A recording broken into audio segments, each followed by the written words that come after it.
pursued the chase in a 1972 Ford XA Falcon 351 Victoria Police GTO Phase 4 powered supercar. The supercar crisis axed Ford Falcon GTHO Phase 4. Ford Motor Company states in writing for a Magistrates Court document presented in 1973 in a Victoria Police brief at Sunbury Magistrates Court in Victoria the facts in a letter from Ford Motor Company Broadmeadows of how many and where the GTHO engines went, in reference to a Ford Falcon 351 Victoria Police pursuit car. Attached statement as remembered. My name is Senior Constable Jeffrey Robert Brown, 15,761, of Number 1 Division, Mobile Traffic Section located at 20 Dawson Street, Brunswick.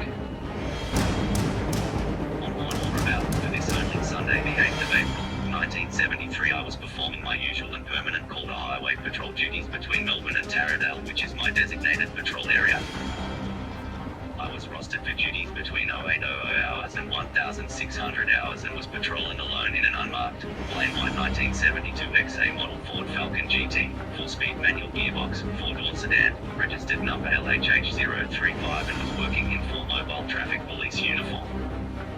This vehicle is the permanent rostered vehicle for Calder Highway patrol duties. The vehicle is fitted with a siren under the bonnet and a portable magnetic flashing blue lamp that is activated when plugged into an under-dash fitted cigarette lighter type plug known as a breath plug.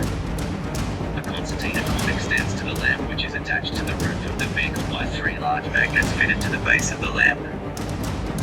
From experience of previous use, this lamp is only good for speeds under 100 miles per hour and then depending on circumstances to be able to activate and locate on the vehicle roof. At about 1,400 hours I was driving in a southerly direction through the Gisborne township, and as you leave the town proper there is a winding uphill stretch of road about a mile south of Gisborne. I was travelling last in a line of approximately 8 cars at the 70 miles per hour speed limit when my attention was drawn ahead to a British racing green E TYPE Jaguar coupe that had also been in the line of traffic and about 4 cars ahead of me, travelling in the same southerly direction. Approximately 3 miles south of Diggers Rest the road has a reasonably gentle left curve before again straightening to pass the Calder Raceway. By the time I rounded the curve and straightened up I was travelling at 130 miles per hour, the limit denomination on my car's speedometer, and about 100 yards behind the Jaguar, but I was not gaining on the speeding Jaguar.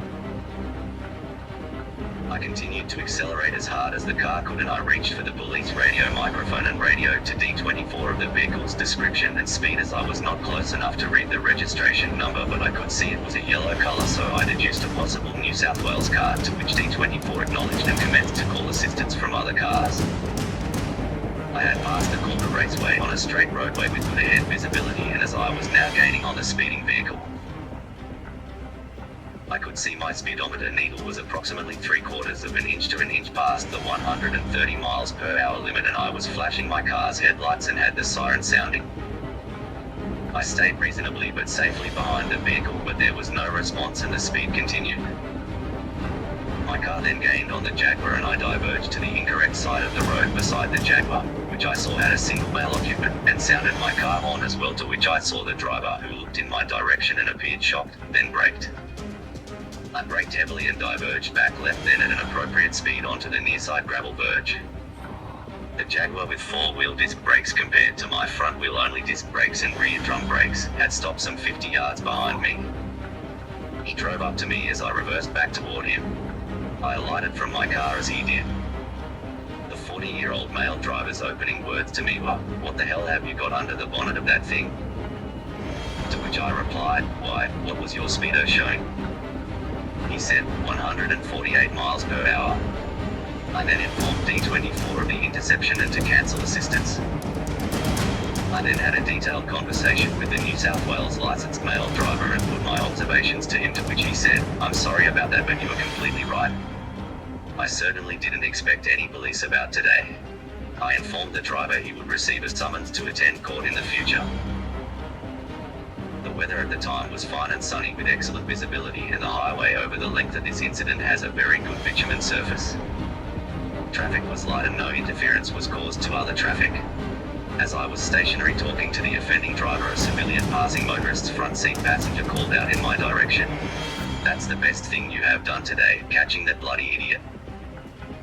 In preparation of the brief in this matter, and on Monday the 9th of April I attended at the transport branch, also located at 20 Dawson Street, Brunswick, the section responsible for buying, selling, fitting out, and recording all police vehicles. I obtained the chassis, engine and vehicle identification number of the Ford Falcon GT LHH035 I was driving the previous day. I later that day rang the Ford Motor Company Head Office Public Relations Division on Sydney Road, Campbellfield, and made an appointment to attend that office on the 16th of April. I attended on the day and spoke to a Ford executive. I recounted the circumstances above and the vehicle identification details to him and left my name and address at Dawson Street.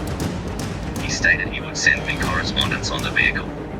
Approximately 2 weeks later I received the attached letter on the Ford Motor Company letterhead and signed by the same executive I had spoken to. The letter approximately stated,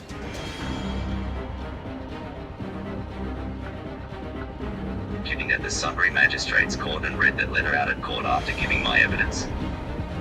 The letter was handed to the magistrate to also read, then returned to the prosecutor to be re-added to the brief, then eventually for filing at Dawson Street brief filing area for 7 years before destruction. The 3 offences listed were: 1. Travel at a dangerous speed. 2. Exceed 35 miles per hour in Diggers Rest. 3.